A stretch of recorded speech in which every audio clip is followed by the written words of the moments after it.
Hello everybody, welcome back. This is your friend Trickman01, and I wanted to talk just a little bit today, get some some of my thoughts out in the open about Facebook acquiring Oculus and the Oculus Rift gaming accessory for $2 billion. So I'm just going to hit on a few bullet points, and then at the end of the video I'll kind of tell you which way I'm leaning towards it. There are some, this could turn out to be, and I know it doesn't seem like it, but this could turn out to be a very, very positive thing for Oculus, and I'll get more into that in a second.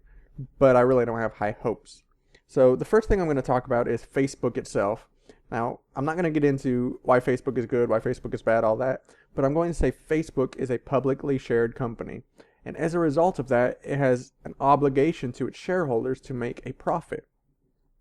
So when you, as a shareholder, and especially a high-stakes shareholder, which I know Mark Zuckerberg obviously holds most of the shares, but as a high-stakes shareholder, a large shareholder in Facebook, when you hear that Facebook has spent $2 billion, the first thing you want to know is what is Facebook going to do to make at least $2 billion from this investment.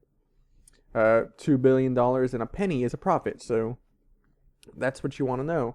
So now obviously the big fear is that Facebook is going to turn this into just a completely monetized platform, which is possible. We really don't want that, but, imagine putting on your Oculus Rift and seeing ads for, whatever the case may be, pop up mid-game. That's obviously a big fear. I don't think that's going to happen, but a monetized platform, Oculus just won't work that well, I don't think. The other fear would be that, obviously Facebook is going to charge some sort of premium or a license to the game maker or something for Oculus Rift that will discourage integration of the Oculus Rift into the games. So as that kind of hits on my second bullet point as well as profit. So of course as a business, Facebook is obligated to make a profit. Yes, they're making a large profit now, but the shareholders, I work for a publicly traded company, I can tell you the shareholders are very concerned with profit. That's what basically says whether their stock is going to go up or down is profit. And when you see that, and when you see a $2 billion investment, like I said, you want to know, what Facebook is doing, that they're going to make at least $2 billion plus back in a relatively short amount of time. So obviously, that might accelerate the development of the Oculus Rift, maybe launch it with too many bugs, things like that. The next thing I wanted to talk about is Disney. Now, you may be thinking, how does Disney tie into the equation? And it really doesn't as far as the whole transaction is concerned. But if Facebook treats Oculus the same way Disney has treated Pixar, Marvel, and Star Wars, then this could turn out to be a very good thing indeed. Because basically those three companies, Pixar, Marvel, and LucasArts, have more or less continued to run independently of Disney. So and at the same time Disney has opened more doors to some of those companies. You look at Pixar, and really nothing's changed there in terms of the relationship between Disney and Pixar. The only difference now between when Pixar was founded and now is that Disney owns it. But if you look at Marvel, for instance, Disney is able to publish their movies and put them into the theaters and on home video and all that stuff, and they probably charge less considering they're an owner than or they probably take less. Marvel probably keeps more of the bottom line because of that, because Disney is an owner instead of another party that they're partnering with.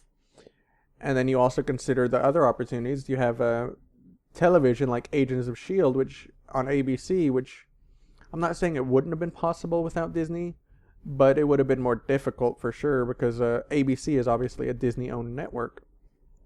So when you look at things like that, if Facebook handles Oculus the same way Disney has handled the management of Pixar, Marvel, and LucasArts, things won't be that bad.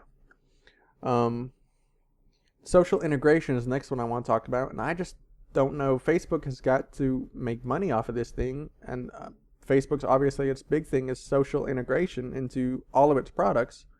They've done the smartphone, they've done the computer, they've done smart TVs, game consoles, everything.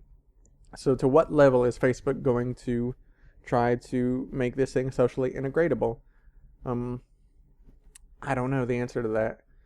Obviously, video chat's kind of out because it's not very much fun to chat with someone who's wearing a giant block on their face. So, I don't know how they're going to do this, and then at the same time make it a must-buy product for people who weren't already going to buy the product. So we'll see how that goes to go. Now, they have said in a statement that it was something along the lines of, imagine watching a basketball game through Oculus Rift, which that would be incredible. But the thing behind that is you would have to have cameras like everywhere. So or the computer technology would have to be able to simulate additional viewpoints on the fly, basically, and I'm just not sure how that would work at all. The other thing about Facebook that could be a positive is the amount of reach it has. So, for instance, going back to the thing, I was just thinking about it. If you had a bunch of panoramic high-definition cameras, I'm not sure how that would work. It may work pretty well. I guess if you had just a panoramic camera, probably about half court, that was taking pictures of the entire court, it would probably work out pretty well. But those would be incredibly expensive, and of course, the camera makers, whoever is investing in the camera, would have to worry about the players or whoever, knocking the cameras over and stuff. But anyways, back to Facebook's reach. Now, Facebook, this could be a positive for the Oculus Rift because Facebook obviously has a huge reach all over the world, and and it could work out to the best where you could sell more Oculus Rifts and things of that nature. So we'll see how Facebook's reach comes into play. Obviously, I'm not sure how games like Farmville and all that stuff would work on the Oculus Rift.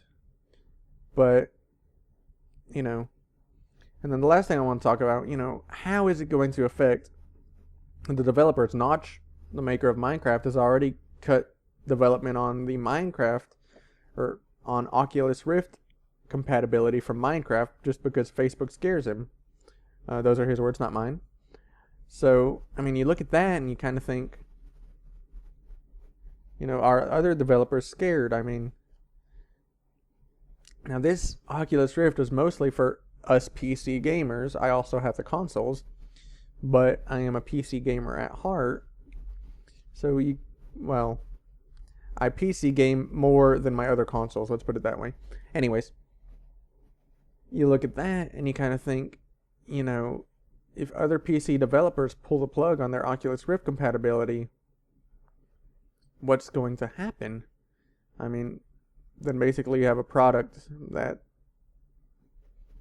is not for very many games. It'd be kind of like the similar concept to buying a console for one game, which of course people do, but it doesn't happen very often, especially some of the consumers that don't have the spending power to do something like that.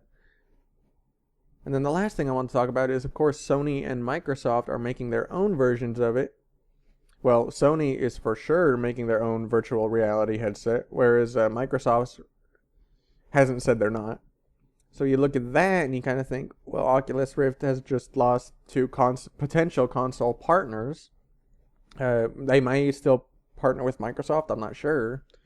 But for sure they're not going to partner with Sony now. So this thing's going to be a PC-only platform, and if they lose those developers like Notch and anyone else who hasn't publicly said they're going to pull out yet, but they may just not develop for the Oculus Rift like they were originally going to. If that were to happen, then you would see, we'd basically be back on the last bullet point where you'd be buying the whole console, the console price accessory. Well, I'm not sure how much it'll be priced. The second development kit is priced at $350, which is less than the consoles, obviously, but it's still a large dollar amount for a single accessory. But if you were to look at that, you'd be back to buying the console for a single game. dynamic, and I'm just not sure how many units they'd be able to sell that way. I've been talking for quite a bit. Those are kind of my thoughts about it. My overall general feeling is negativity. I'm not liking this purchase, and I'm not liking what it means for the Oculus Rift especially. I do not have a Facebook account, so it really doesn't bother me either way as far as the Facebook side. But from the Oculus Rift side, I'm just not liking it very much. It's definitely a do not like from me. But if we hit on the key things, the Disney Pixar Marvel LucasArts relationship, if it works out that way, it could be a very positive thing indeed, as long as it continues to run independently. Now, there could be some nice little partnerships in there with Facebook, but we'll see how that all works out. I've been talking for too long already. This is your friend Trickman01. I will see everybody next time. Thanks so much for listening to me today. Different kind of video. Bye-bye now.